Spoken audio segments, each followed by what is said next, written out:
Because so you called it's Mario Maker? Didn't Mario Maker just come out like a year or two ago? Super Mario Maker. Okay, whatever. Didn't it just come out like last year or the year before? That's like relatively new, right? I mean, aren't we like Mario'd out? They released a patch, maybe a couple, I think, but they haven't had I think we were Mario out maybe 2005. Now we're getting the resurgence again.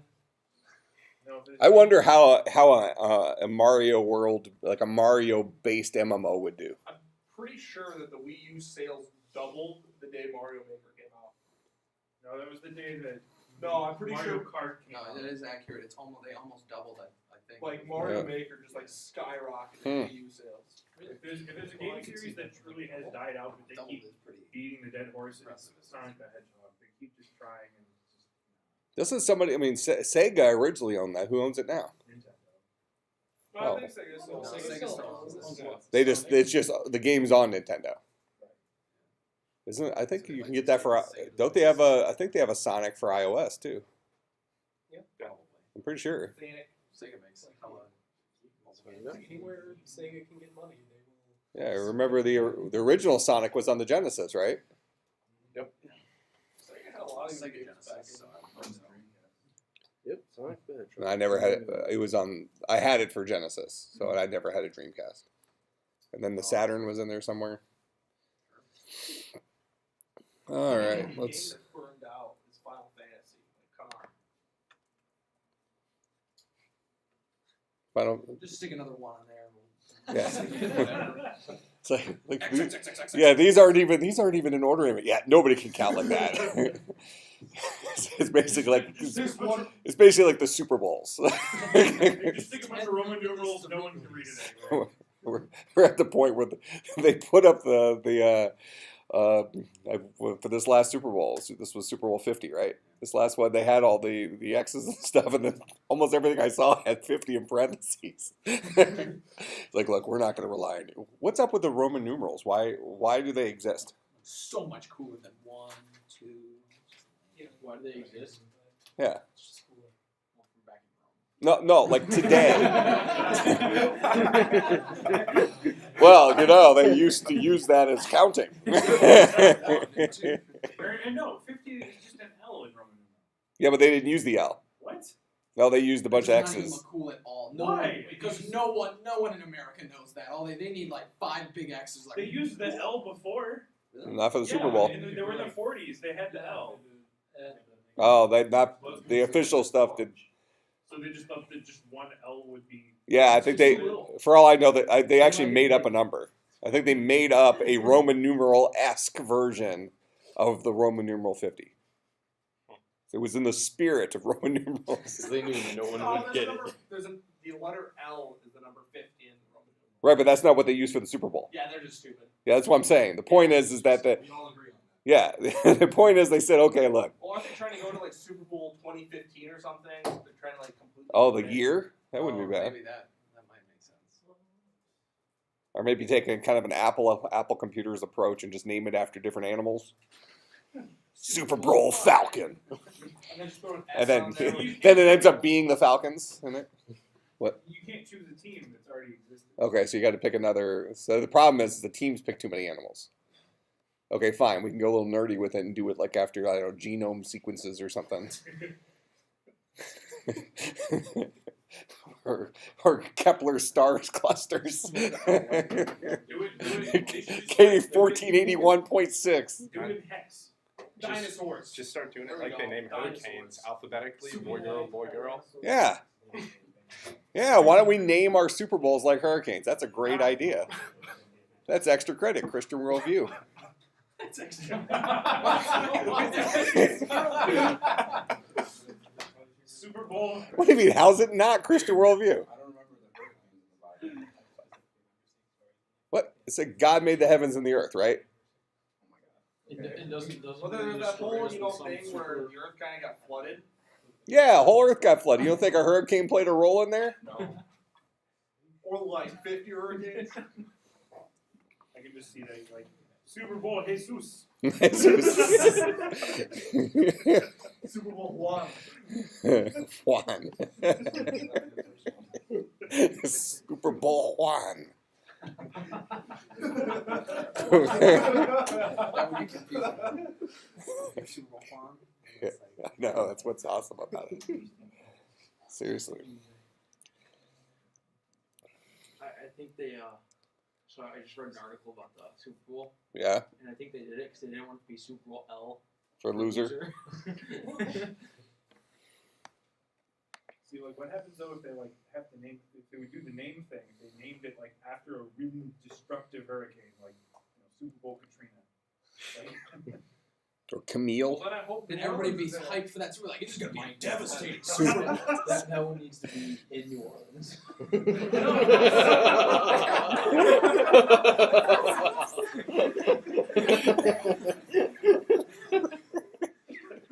They just got killed.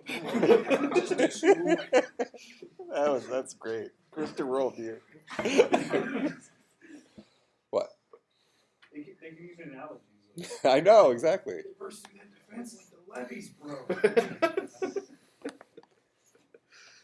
It's a great commercial for Brett Favre to be in. What? Because he's got Levi jeans? Levi? Oh, Wow. Those are That was- All right. Shut up. All right, so how did the homework go? Easy. Not bad? Well, I'm sorry, some of us still have Yeah. Shut up! How broken is it if A.L just comes back with segmentation Well, I mean, that probably means something is broken. Like, so when you say how broken is, like a 7 or an 8? error? Okay, so, I guess where would that be? I increase shared memory to Oh, I mean, typically segmentation fall has nothing to do with the amount of shared memory. It's probably some other major error. So, I mean, I guess if it were me, I would probably start commenting out stuff until you don't get a segmentation error, and then start stepping through one line at a time until you see it gets reintroduced. Okay, so thought we're doing tic-tac-toe. We want to write the merge sort today? I want to watch you write that name, so. That's If the you only could do this- reason he came to If you me. could tic-tac-toe in 5 minutes, let's be honest. All right, so I got to write merge. I don't know if I want to write merge sort in class. I want to see it done. But you know I can do it. I don't believe you can. Are we That's just- talking? that's just stupid. That one class. Did you see my thing on the Slack after class the other day?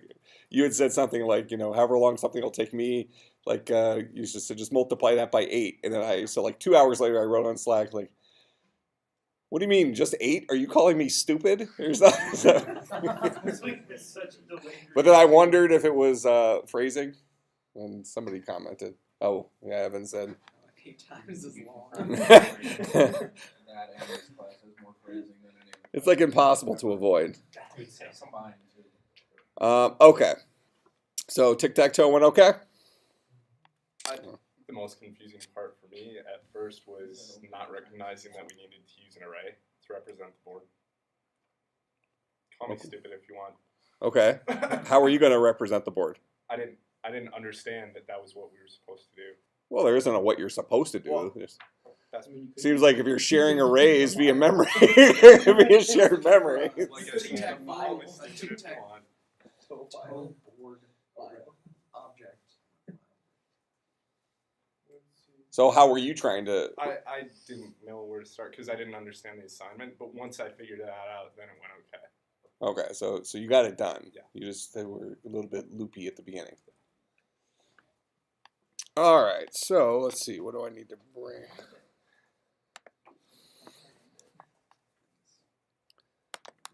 I don't remember if I have the. I know I put the new links up on Blackboard, so I'll just get them from there. So we're going through and we're introducing new interprocess communication types. What class is this? 450. The only problem I had with mine was that I have it do like win checking after like every time a thing is placed, and I've never been able to have it just do like one, say O is the X is the winner, it always does like X is the winner, X is the winner, X is the winner, X is the winner, X is the winner, like 5 times, and then it'll stop. Oh, because you haven't. It'll like go through the loop. I'm guessing, continue to go through the loop, but unable to place anything more. Right, but can't you? I mean, you should be able to have the child exit. That's what I think I Oh. have it do, but it doesn't seem like it does. Code up on Slack and let's take a look. All right. No, let's look at. We can just go to my C9. Let's look at more interprocess communication stuff first. This Cloud9 is master builder. Which one is this called? Huh? In Blackboard, what's it called? The POSIX IPC slides. What to look at sockets next? I think I want to look at sockets next.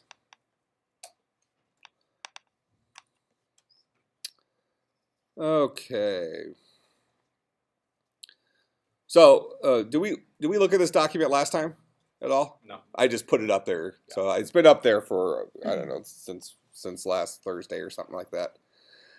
So the idea is this kind of puts what we're talking about in here into some context. So here's a lot of interprocess communication stuff. Okay, and all this interprocess communication stuff kind of falls into a couple of different categories. Communication, signals, and synchronization.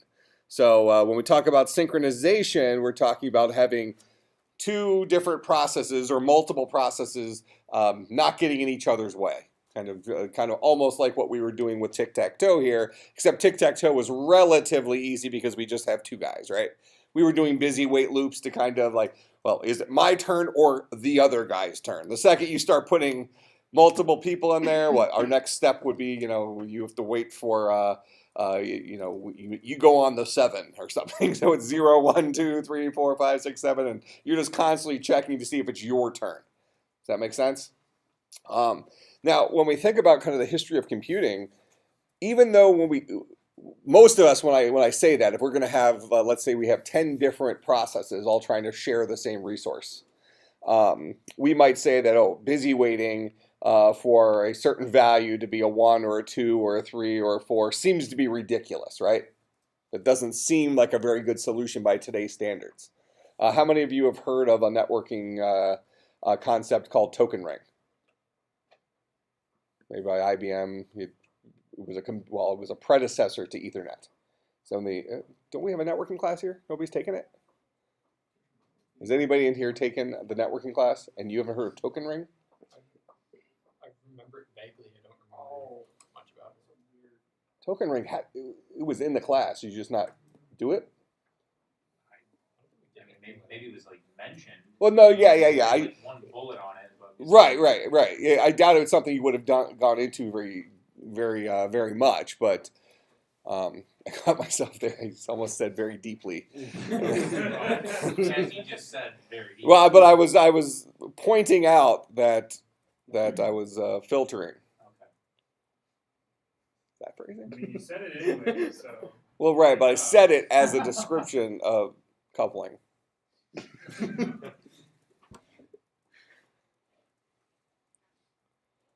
What was I talking about? Oh, token ring. Okay. This is gonna be a long one. Christian worldview. All right, so token ring, the way that the networking concept works is let's say you have 10 computers all trying to send an email, something like that. Token ring would have existed kind of prior to the internet. So let's say you had 10 computers all trying to send a print job to the local printer. Okay. Only the computer that currently has the token is allowed to send anything on the network. So the network is basically a broadcast channel, and only one person is allowed on that channel at a time, because this is prior to TCP/IP. Well, really the IP part of it, where it protected against collisions. So now we're saying, okay, well, you have 10 guys, they all need to be able to talk to the printer. So we're going to just keep passing the token from computer to computer to computer. If you have something to do, when you have the token, you're allowed to do it. If you don't, pass the token to your whichever side and keep moving on. We've seen a similar thing in 350. Problem we talked about not traveling salesman, the Chopstick? chopstick guys, yeah. what's the name of the Problem that we're trying to. who? I don't know what you're trying to. I Dining think you have it. philosophers? Dining philosopher's problem. Yeah, thank you. So yeah, it's a similar type thing, except that deals with who's allowed to use something, and you have to have both chopsticks in order to allow it. So that's kind of a similar type thing. So we have a history of really this almost like ghetto solution of how do we have multiple things share stuff? Well, assign them each a unique number, and when your number's up, you're allowed to do stuff. When it's not, you're not. We look at that today as being a poor solution because today we have a lot more asynchronous type communication. So you don't have guys in this like controlled room anymore. We have things happening all over the place, so we had to imagine larger solutions to problems. But punchline here is that idea of sharing a resource between 10 guys using a single integer or something like that isn't necessarily a horrible solution. What's the downside to that? Okay, if all of us in here were competing for, let's say we had a snow cone machine up here. Okay, so we have a snow cone machine up here. Only one person is allowed to use a snow cone machine at a time, and we were only allowed to use it when our number was up. What are some problems with that? And by number is up, I'm saying we all constantly check some, we're looking at the busy weight example. So we all constantly check this number. Is that my number? Is that my number? Is that my number? Is that my number? And then as soon as your number's up there, you kind of hit the buzzer saying, I'm ready for the snow cone machine. You go up and get your snow cone. What's the problem with that? Everybody who's waiting is doing nothing except waiting. Okay, so you're certainly not being productive with your time. Fair enough. What moving past that, what other problem exists? Yeah, race conditions. So if we're all sitting there and there's like a big sign up here that's flashing the numbers, when Tim sees his number is number 3, okay, and then Abe sees his number is number 4, well, they both might get up to go to the snow cone machine to hit the buzzer at roughly the same time because it took time for you to go hit the buzzer. That makes sense? So Abe's already on his way to the snow cone machine, and you guys both hit the buzzer at the same time or something like that. So using just normal integers, like in this assignment, you were checking a single bucket of the array, becomes more and more dangerous the more things you have doing it at the same time. Does that make sense? If you had 1,000 different processes, each checking one variable, it's a pretty high likelihood that 2 guys are going to get a false positive or something. As opposed to, especially when you consider you have a whole other variable in there, these guys getting scheduled on the CPU, that kind of stuff. I really feel like we should get a snow cone machine. To test this. Yes. To test the thing. It's like, yeah, we were trying to show race conditions, so we figured the only way to do that was with a snow cone machine. Good luck getting that fast.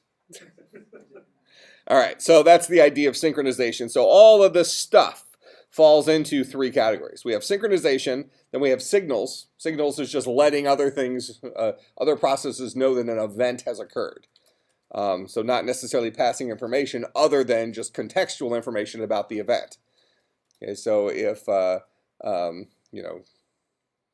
somebody screams, order 16 is up, everybody in the room hears that order 16 is up, and then you check your card, and if that's for you, then you know you can go up and get your order. They really haven't sent information to you specifically. They just put it out there, and that's the signal. And then we have more direct communication. So we've been looking at that through shared memory. We're going to look at that through sockets, things like that. Okay. So here's kind of a breakdown of the various types of communication. So this is an all POSIX system. So communication breaks into data transfer and shared memory. So we've looked at shared memory so far. So basically we've been down this path. We haven't really done file mapping shared memory, which is effectively you blocking off an area of a file for writing only portions of a file. But we kind of have the gist of shared memory. Then on the data transfer side of things, what are some different things we might want to do? So up here is kind of where we're looking right now, where we have pipes and we have sockets. All right, so a pipe and a socket are basically the same thing, except one allows you to transcend the current computer and the other one happens on the computer.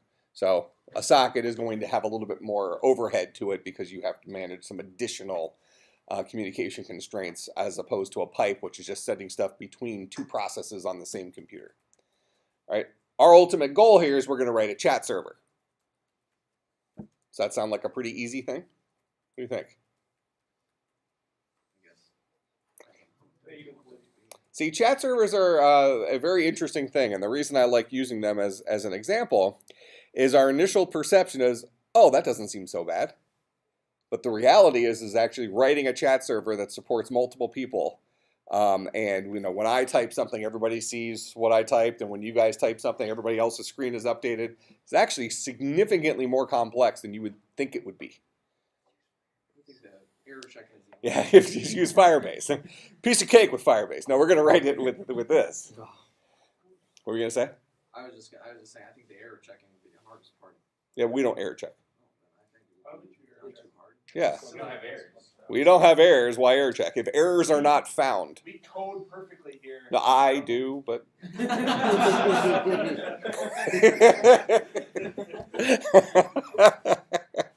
Ay. Okay.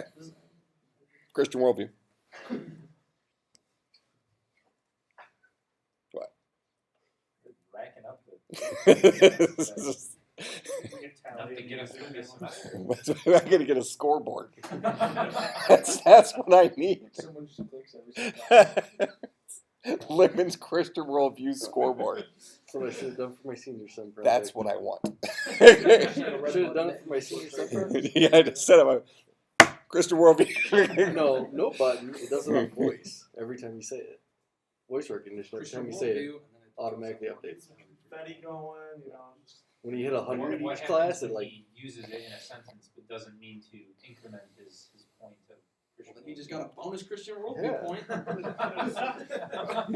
still counts for mentioning it. Yeah, seriously, same stuff. Okay, so synchronization, we're going to start talking about these. The first thing we're going to talk about is a semaphore. File locks are the other things that are interested to us, and then we have a bunch of stuff dealing with threads. So threads have their own set of problems that are similar but different from the process set of problems. And we talked about that in the 350 class when we talked about how threads are scheduled, right? So threads are scheduled differently than processes are, and that has its own issues. And actually, when we think about any sort of synchronization, the real challenge with synchronization is this idea that the CPU has its own algorithms running on it in terms of how things are scheduled on the CPU. So everything involved with synchronization is a moving target. There's so many variables involved that we basically just have to lock the door, let people bang on it until we finally can just let one person squeeze through because we can't control everything that's happening at the same time. All right, so now let's get down to, all right, so we'll start off looking at pipes, and then I want to get to sockets. I should assume they're probably right after pipes.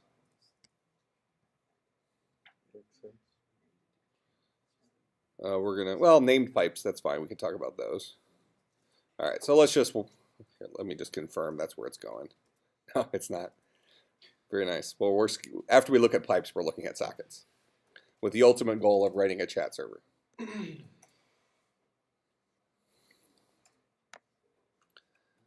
Okay, so we talked about pipe at the command line before, and I had already introduced these things. So if you have something like the ls command and you pipe it into the word count command for the number of lines, that's what this is. This is going to not output the output of ls to the screen, but instead your output is redirected. So standard output is redirected through a pipe. So this is a byte stream going into the standard input of this command, wc. So if I just show that to you here real quick. So we'll do ls pipe to wc-l, 10 lines is what we get out of there. If we just do ls, we see that there's 10 things there. I assume there's 10 things. Must be 10 lines? Yeah. 10 things. 8, 10. Okay. All right, so in any case, that's an example of a pipe being used out of the command line. we can also use those in our programs. Makes sense because the operating system is a POSIX compliant operating system. Why can't we use them in our programs as well? So a pipe is a byte stream buffer. Okay, so we've already been using buffers, right? So we've been creating arrays and loading things into those arrays, and we've had to manage them ourselves. So as information comes into the array, if we need to make room for new information, we have to either empty the array out or we have to mark that we've already read it, something like that. A pipe is effectively an abstraction of that. It's like, here, we're going to give you your magical array underneath the hood, whatever the default size of the pipe is, and then we're going to manage it for you. You can read from the pipe, and when you read, we deal with the details underneath the hood, so you don't have to. You can just worry about sending stuff between two processes. Make sense? Okay, so they're sequential. So when you read from a pipe, think of a pipe is like a pipe. So if you turn the faucet on and you got water pouring out of the faucet, you don't get to reach up in there and grab water molecule number 13,728. You're going to get the next water spilling out of the pipe. All right, so pipes are sequential, which makes multiple readers and writers difficult. So if we have 10 people all trying to grab the same information from a pipe, we need to use a series of buffers or something like that, where the pipe brings data in, we pool that information, so now we have to build our own data structure for, actually that sounds like a kind of a creepy data structure, the pool data structure. We're pooling your data from the pipe, but you always got to say data in double quotes. Christian worldview. All right, so in any case, because you can't seek within the data, it makes certain types of problems more difficult. Hence the reason, well, if you remember from above, we had a zillion different ways of handling synchronization, communication, and signals, right? Lots and lots of different ways of doing this because we literally are MacGyver on a Unix system. There's all sorts of different problems we might want to run into, and we have to find the right tool for the job. Up to this point in here, we've been using a lot of wrong tools for the job.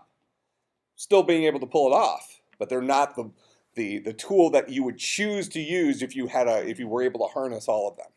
Make sense? Okay. All right, so creating and using a pipe. So we can create an integer. And so this is just a normal int, and file descriptor is just some element from an array or something like that. And then we can wrap that guy in a pipe. All right, so this looks like it's a 2-element array. So we have our file descriptor, bucket 0, bucket 1. And this guy is a integer, so size 1. And then we can write to it from this buffer this many bytes. We can read from it into this buffer this many bytes, so on and so forth. So let's go and look at, well, let's just write a little sample from this. Oh, it's in a web page, that's right.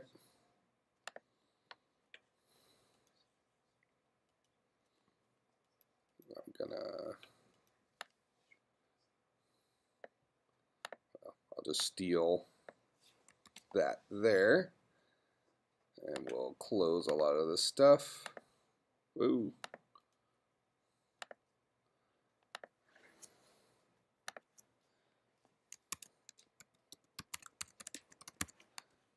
Create our pipe example.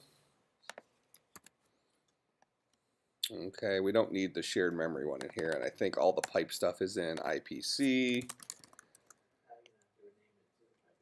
Oh, thank you. So used to IDEs just doing that for me. Oh, that's very handy. I think I just click once. Click.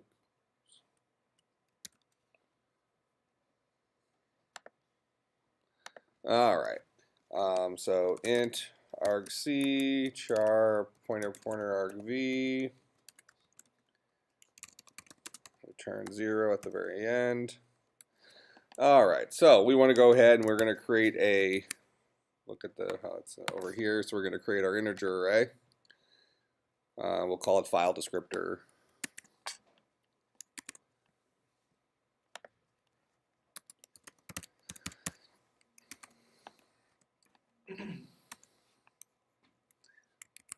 Okay, and then we're going to go ahead and create a pipe around that guy. So we like pipeify. Is that phrasing?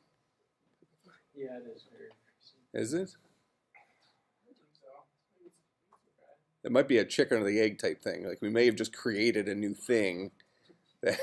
So was it phrasing when I said it, or is it just phrasing from this point forward?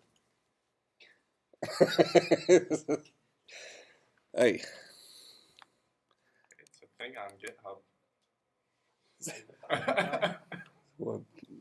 What I don't remember what I said. Somebody called it pipeify Pipeify. and unpipeify. Oh, nice. That was probably me. Pied Piper. Sorry.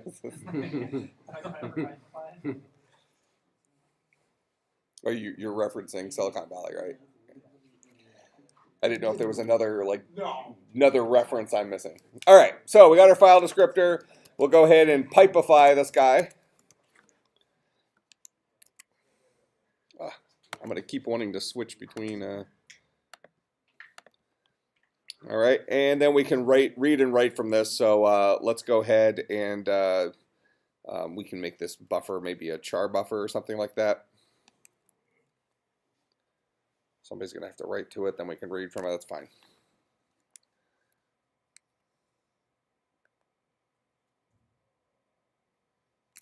Let's do it this way. So we're going to create a char pointer buff is equal to, I think I should be able to do this using GCC. And then we're going to go ahead and we're going to write to that guy. So that's write, our standard write. So this is universal IO. So we're writing to this file descriptor that happens to be a pipe as opposed to a file. We're writing the information that's in buff and then count the number of bytes.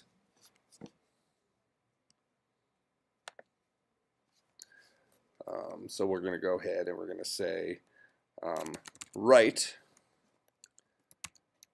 file descriptor 1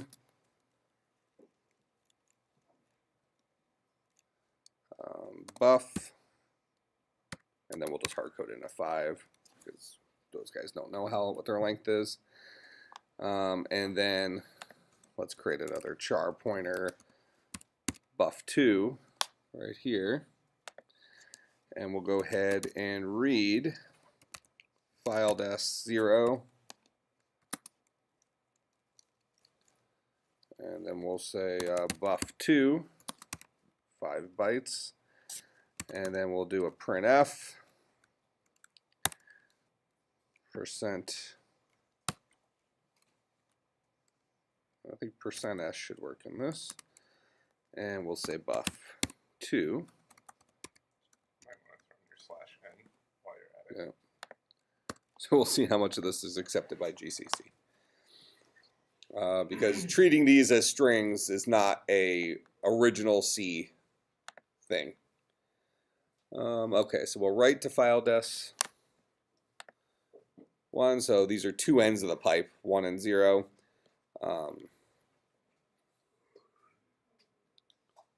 Except I'm reading into a different buffer than the one I read that way, because I didn't change the value, just proving we got it across. And then the number of elements. So let's see what breaks and what doesn't break. So pipe, here's my original buffer, buff2. We might need to set that guy equal to a char array. Actually, Reed should fix it. Reed should do it for me. All right, so we'll write hello to this guy.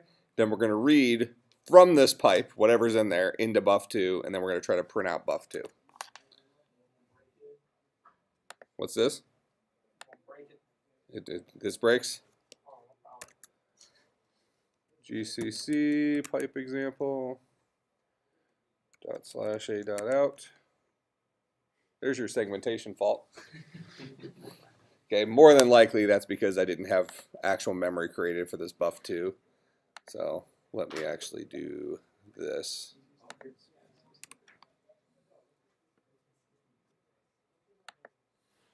Cheyenne got fired. Yeah, she just contacted me, said she got fired. Is this the girl at Sally's? Yeah. Good. She's terrible. We stopped tipping her weeks ago.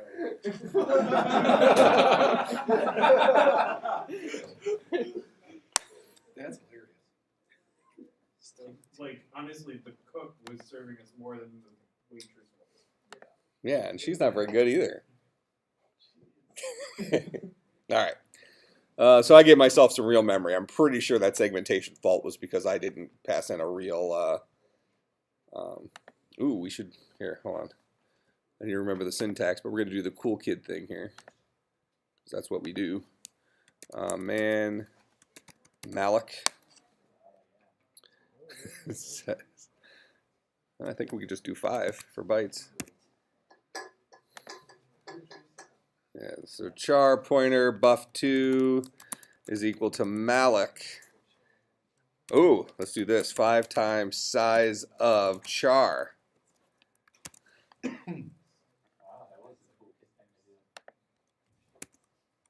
you just do size of buff? You actually could. That would have even been cooler, yeah. Got an implicit declaration. Oh, I need to.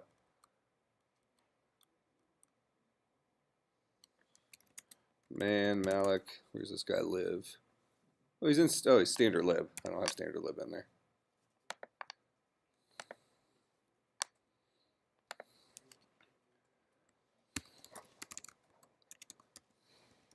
I think it's size of capitalized. Is it just I thought it was. lowercase? Well, we're gonna find out.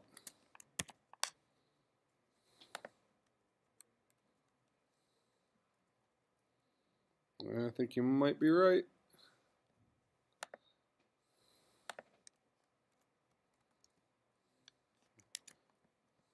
The text editor thinks you're right.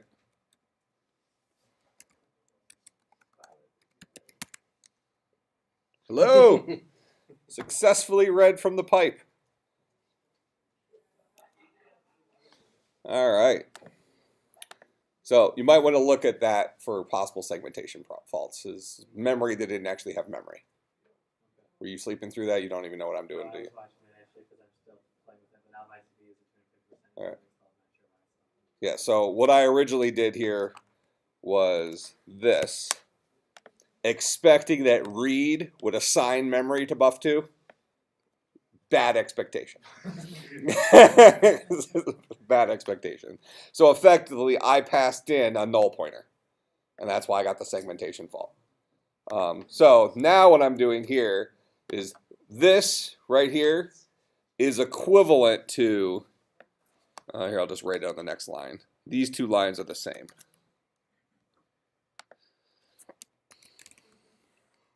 I'll call this guy buff3 though.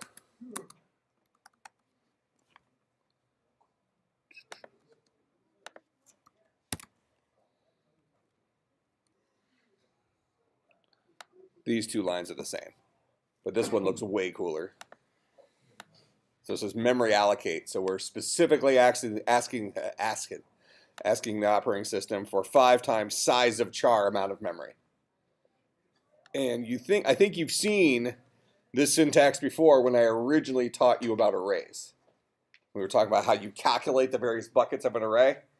So bucket 0 would be, or bucket 3 would be 3 times base address plus 3 times size of whatever the data type you're working with is. So this is where that comes from. All right, so now we have pipes that we can communicate through. And if we keep writing to these guys, I think a pipe, let's look at this guy right here. We'll do man pipe. Ooh, I wonder what pipe 2 does. Creates a pipe, unidirectional data channel that can be used for interprocess communication. The array pipe FD is used to return 2 file descriptors referring to the ends of the pipe, blah, blah, blah. Actually, let's try something before we read too much into that. So now what we're going to do is we're going to go ahead and we'll leave buff 2 in place. And we'll just get rid of buff 3. We'll go ahead and have the parent write to that pipe. And then we're going to go ahead and say int PID is equal to fork, Abe.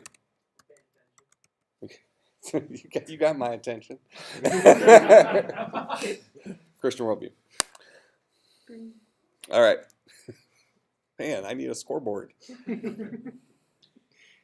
still looking for a senior sound. Is somebody? I think it's kind of late for that. Well, it doesn't mean they're not doing it. All right.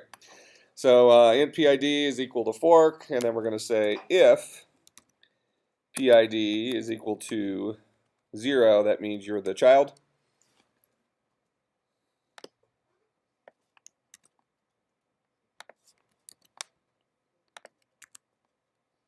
So we'll go ahead and have the child try to read from the pipe. So let's see if pipes are passed. This is an unnamed pipe. We'll talk about named pipes here in a second. All right, so we'll split off. Here, we'll just do an else real quick, and we'll just print, hi, I'm the parent.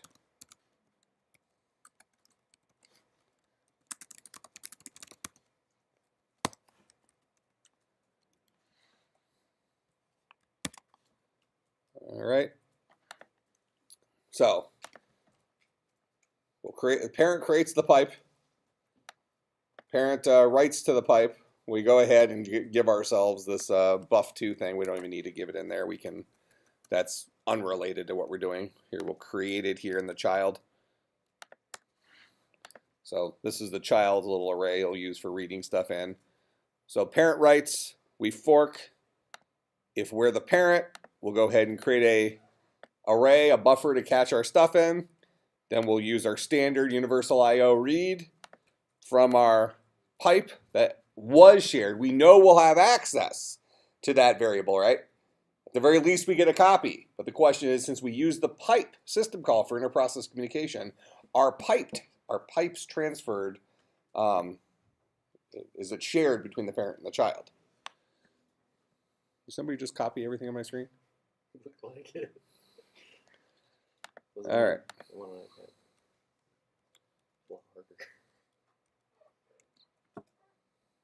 I am the parent. There's the hello. So what does that tell us?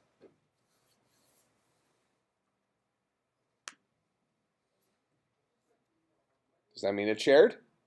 Well, let's see if the parent, let's see if the child can write back to the parent.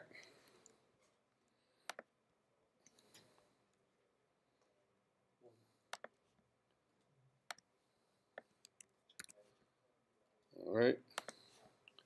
So parent read it in.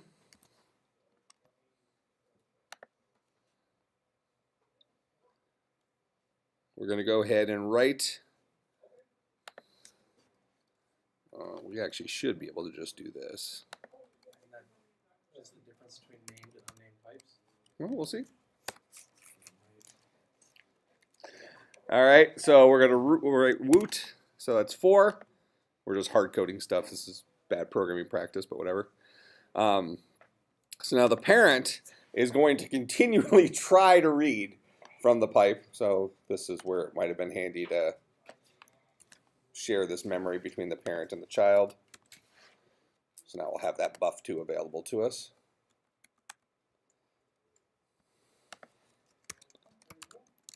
While true.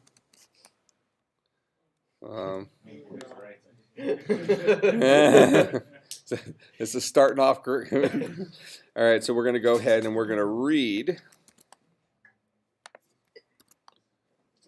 from this guy, and read should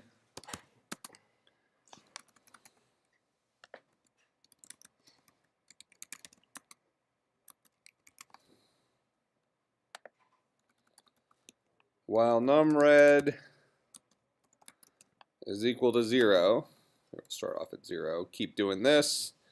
We'll set num red equal to the read on that. So the parent's going to continually try to read from it, try to read from it, try to read from it, except they're going to actually get to read from it right off the bat, because this could be an interesting race condition. We'll have to solve it next time. But who reads first? The child? We actually have to probably get the parent to sleep for a second or something like that to really show this. But there's going to be a race. I think we'll be able to read first. I think there's enough of a delay, but this is really. You don't have you missed the semicolon. Are you printing? Oh yeah, I'm not actually printing it. So here I should be able to do printf this. So we should see the woot.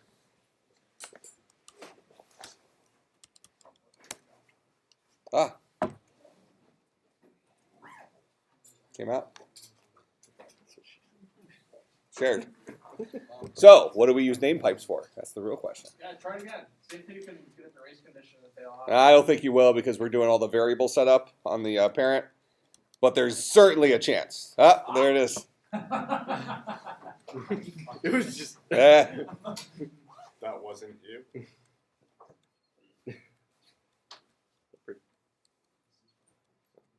Seemed like it was a nice pattern there, but it didn't. All right, I'll see everybody on Wednesday.